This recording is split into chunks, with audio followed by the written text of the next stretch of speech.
Morning, folks. I think today's the day. What do you think? Yeah. Get her done day, I think. Yeah. Gonna pull her out.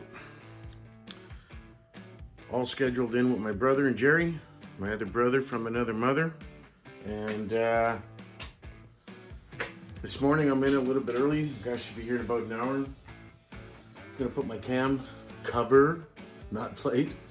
I put my cam cover back on so that no crap gets inside, and you know, it's the belly position. We're gonna pull this out. I'm sure that part of the bike will be on our belly. So I think we're gonna attempt to pull it this side, not the other side.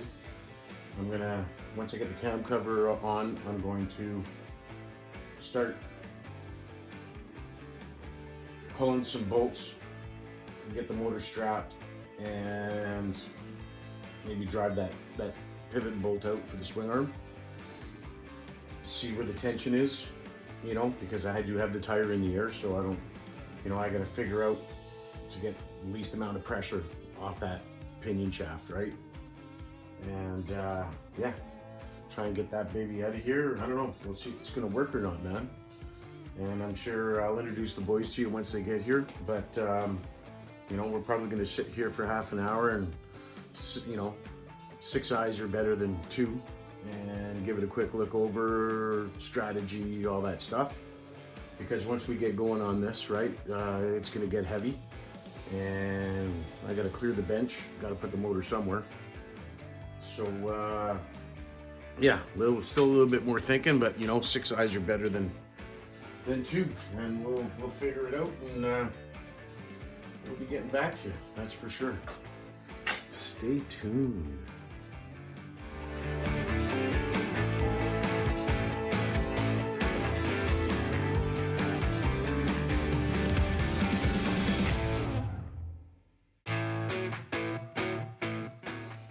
Okay, so cam cover, not plate, cam cover's on.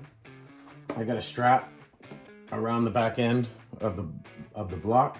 We'll see if we're gonna use it, because I got my brother, he's gonna bring his red jack, so I might put a jack under here with some blocks of wood just to keep this in place, and then we can kind of mess with it up and down. Yeah, so I'm just gonna start dealing with some bolt removal here and there and get it all ready for the boys. I might even try pulling the tranny myself if I can get that pinion bolt for the swing arm out myself. Yeah, just keep going.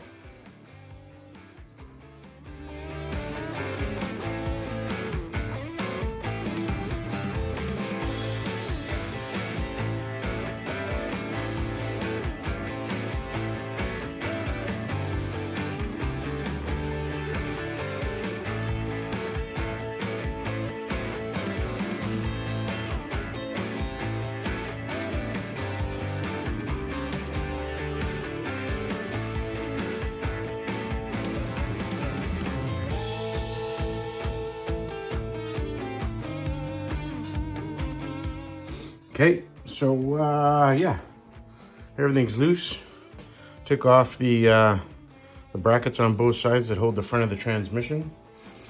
Yeah, so the brackets on both sides of the transmission off. Got these 2 lower bolts on both sides loose.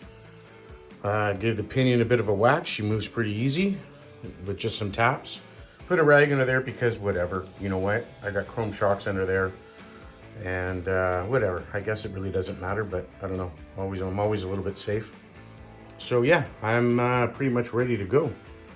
I'm thinking once that pinion shaft is out, that, or maybe, I don't know, I'll talk with the boys. We got to figure this out. So I don't know if I'm going to remove the mount bolts, the 4 mount bolts that hold the tranny to the motor.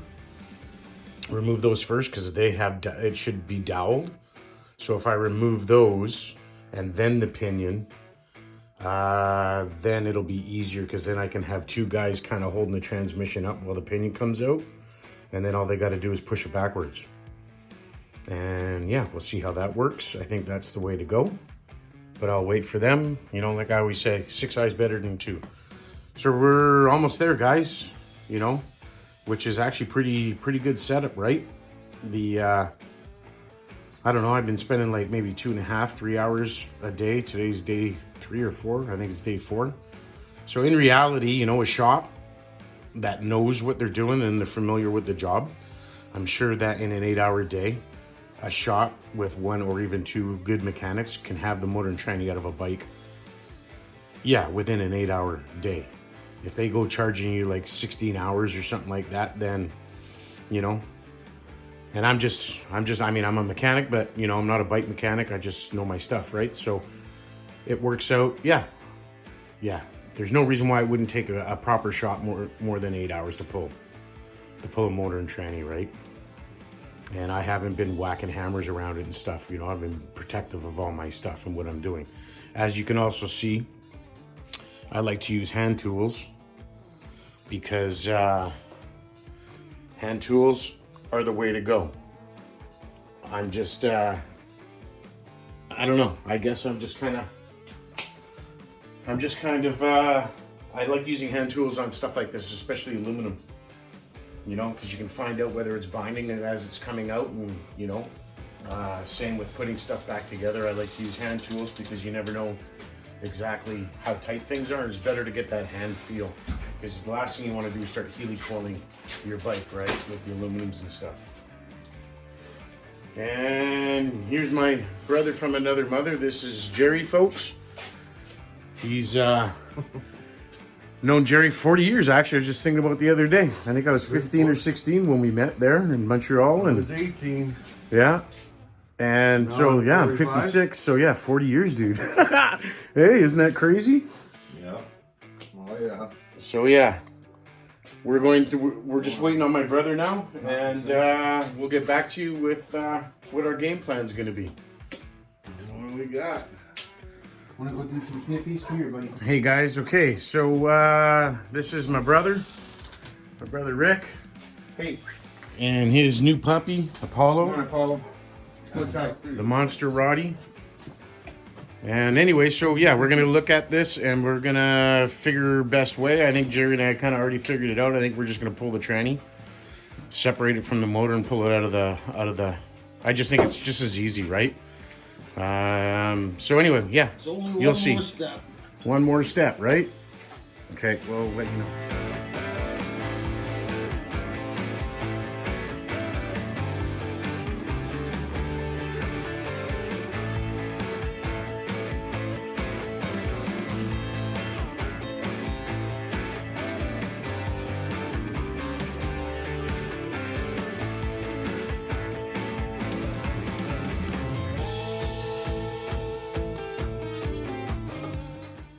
Okay, so transmission's out. It actually worked out real well. Once we pulled that pivot bolt out of the back, undid the bolts in the front, get it off its dowels, we were able to remove it. So there you go, guys. There's the first video on YouTube that shows you can pull that transmission without pulling the swing arm. Okay, so it is doable. Now we got Gerry, he's taking the top motor mount off. So I'll give you a good shot of that. I'm only holding that strap on these two, right? Yeah. Yeah, I got a piece of wood underneath it too. Okay. Still got 4 metal bolts here. Yeah. So Gerry's gonna pull that complete system off. So we'll pull the main that gets it off the frame, and then we'll pull the other 2 that gets it off the heads, because I don't want any of that in the way when it comes to pulling this motor. And then it's just the bolts on the bottom and the front. Just slide those out. There she goes, peeps. So we'll get this set up. It's ready to go.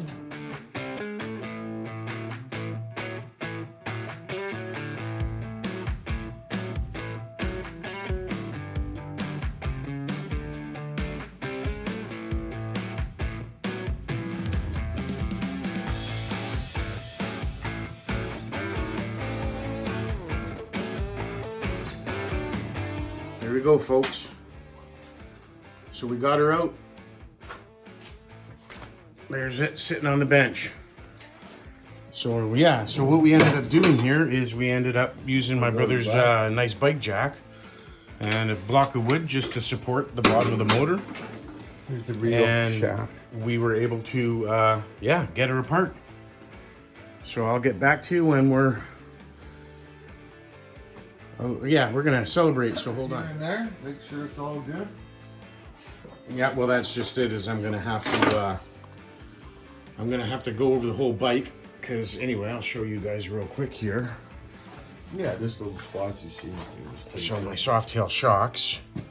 You can Rubber's peeling out. yeah, you can see the deterioration of the rubber grommets there. Don't use rubber, use polyurethane. Yeah, and then in the front stand here, up. it's got a gap here, but I'll have to go through it and make sure there's no play, or if that's the way it's supposed to be, right? I don't remember. You can see where it was hit, you know, where it's clean. Yeah. So something was obviously there. That is, yeah. Oh yeah. You can see where it's still white. So I'm gonna go through the whole bike anyway. Like I said, all the threads in the frame have to be cleaned out, blown out, and all the nuts and everything have to be wire wheeled. And then stuff like these ones that I had a problem with that I had to heat to get out, I'm gonna replace those with probably just normal bolts, because the whole Allen key thing with the amount of torque and everything that's on them, now the heads are pretty much screwed, right? So I have stainless ones. okay. So yeah, and they'll, if I want pretty, you can't even see them anyway. If I want pretty, I can always put caps on. But I'll be going through all the wiring, everything. The only thing I didn't tell you guys, I'm gonna check my belt, 100,000 K with that kind of power. I bet you my belt's still in mint shape. We'll check for cracking. And then, I changed it on principle for 180 bucks. yeah, and then the other day I was showing you guys about the cam cover. So yeah, that condom there, there is a disconnect or a plug or whatever, so I could get my cam cover off. So as you see, it's there, right? Cam cover's back on and the plug's underneath. But yeah, that gets all hidden inside that condom. So that was all good. So hey, Apollo, what do you think? What do you think, old boy? It's a good job? Good job by the boys? Put silicone on this where the O-ring is. That's what I was saying in another video. Yeah, normally guys like the silicone O-rings just a little bit, right? I don't believe in it, but you know, to be honest with you, it's better to be safe than sorry. Yeah. You know what I mean? I mean, yeah, I'm not a fan of siliconing O-rings. That kind of defeats the purpose I love of the people O-ring. who try to re-engineer $1 million worth of research by Harley Davidson. Yeah, well, don't give Harley too much kudos, man, because everything in my motor isn't Harley Davidson anymore. They're just fat garbage pigs, right? So costs a lot of money to make a Harley Davidson go. I mean, the newer ones nowadays are a lot better. Well, they do it by displacement, right? Yeah. There's only so much you can do with regular octane, or even the best octane you can buy. There's only so much you can do. Once you're at 10.5 to 1 compression, you're pretty much screwed after that. Unless you want to start putting additives every tank full. Yeah. Well, and like I was saying the other day, I was watching videos, and these guys are now at like 135 cubic inches with 175 horse and like 180 foot-pounds of torque. It's like, why would you spend 20 grand on building that motor? And then on top of it, now you got to do clutch work. You might have to do transmission work. You're definitely going to have to go to a chain instead of a belt with that all kind the of transmission to Andrews, or go to a Baker, right? Yeah. Well, you know, yeah, I guess it all depends. I never looked into them. Get the 135 is enough. Well, yeah, I'm exactly. happy with 96. Oh yeah. A little bit more would be nice, but only with a passenger. Yeah, but the thing is like mine. Mine's only 95 cubic inches, right? And I've already looked online. I don't know how much the motors are worth, but like Zippers and a bunch of other guys at SNS, they all build like 120 cubic inches, and they're only like 120 foot-pounds of torque and 120 horse. Well, I only need 10 horse. Well, Right, and I'm not spending that kind of money. I mean, I did it all with, you know, without the displacement. It's only 95. Weighs just a Merch 120. Well, yeah. Merch 120 is 120 horse and 120 foot-pounds. But that's just it. But a Merch motor back in the day was like $7 grand, 7.5 grand. well, no, they were more than that. But I Not mean, really. Not back in the day.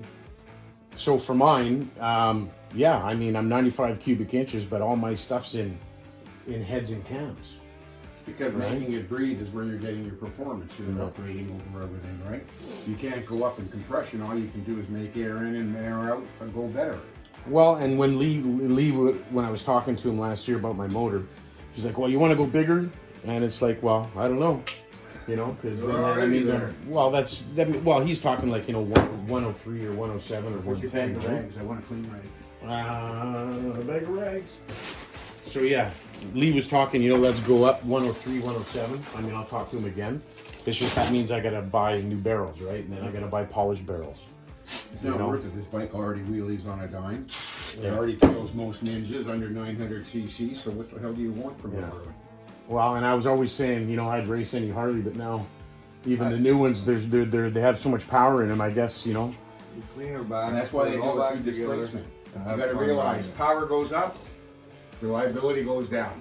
That's Yeah. the only way it works in all kind of high performance applications. Yeah.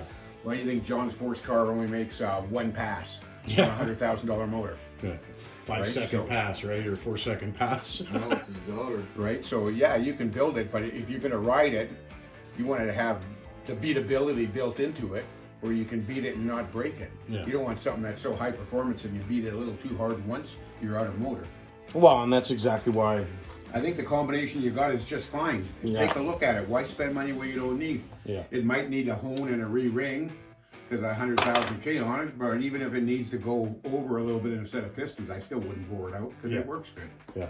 Well, and when I went to build the motor, I mean, I was pretty good friends with some of the service guys at Trev Dealey's and a couple other shops, Denko and stuff like that, right? Plus Future Cycle and all that. And I talked to a lot of guys, and I wanted something that was reliable. That's why my system's all headquarters Canadian, right? And I didn't want to go nuts. I mean, I had friends with stropers that were blowing head gaskets all the time, and I mean, those were Evos, but it doesn't matter. I mean, I watched what everybody was doing, and I just wanted something that had good power and reliable, because I didn't want to sit there and be like half my buddies, and you know, everybody once a year they got to tear something apart on their motor because they broke this or broke that, and it's like, Yeah, like my CR500, right? Every 40 hours or 2 races. yeah, Right? So, I mean, you're going to be working at that kind of high-end power. I mean, there's no point in it. yeah.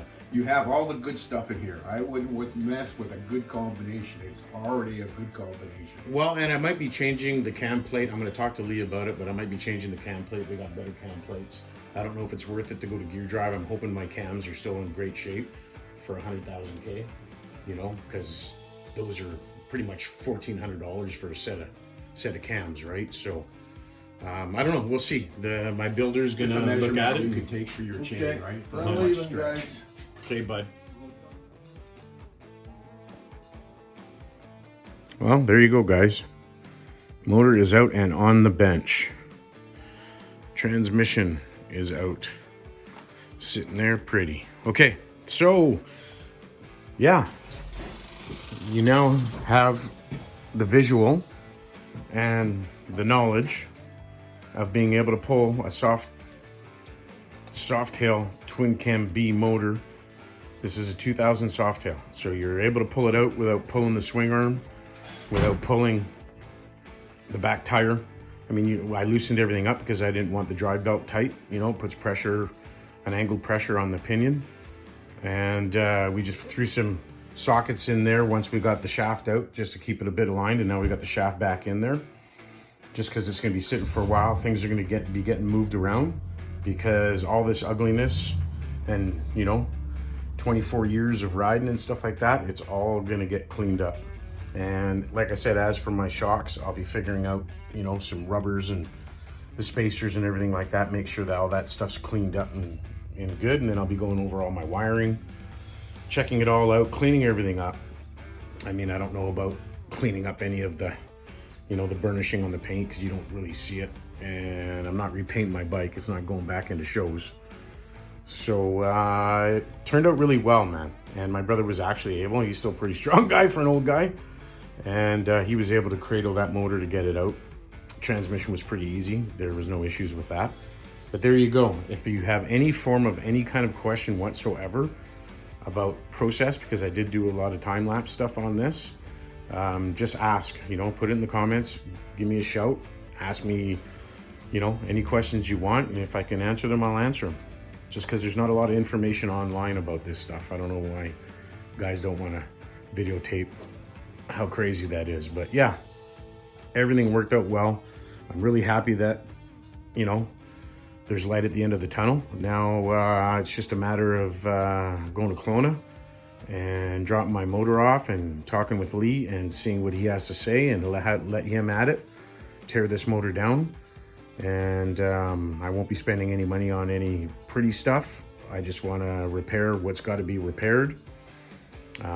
Hopefully there's no major damage in the balance system. Hopefully all my cases and everything are fine. Like I said, the bike ran great, but it was marbles. So, you know, probably all the bearings and all the bushings inside that motor probably have to be replaced, and, you know, it's going to be a penny. But I'm willing to spend it because I need my Ferrari back. I'm tired of driving a Road Glide that, you know, it's a 96 6-speed, you know, fuel injected. It's a nice bike. It's an 07, I believe. Good bike, but, you know, just doesn't have the power and get it and go like this baby does. I miss my bike. So I will let you know about what's going down. And if you guys want to see videos of me cleaning everything up, I mean, they're going to be boring videos and stuff like that, right? But if you want to see videos of me cleaning stuff up, let me know. I mean, those will be a little bit on the boring side, but you know, I can put some of those on there if you're just interested in the build. And then of course I'll keep you informed about what goes on with the motor and where we're going to go with it. And once I get her back, you know, I'll show you all the reinstallation. The installation will be a little bit trickier than everything. Going together is always harder than coming apart. Coming apart's always easy. Going together is a little bit different. You got to make sure things are aligned properly, or they just don't fit properly. And that's even including putting the transmission back onto the block, which I'll be doing in the frame again, just because it just works out easier. Otherwise, you've just got, like, that transmission probably weighs 80 pounds. It's just extra to have to lift. So we'll be putting the tranny back in and sitting it in there and then snuggling it up to the block once it's time. Okay, take care. Try it this way. Cheers and peace out. Drink a Crown Royal.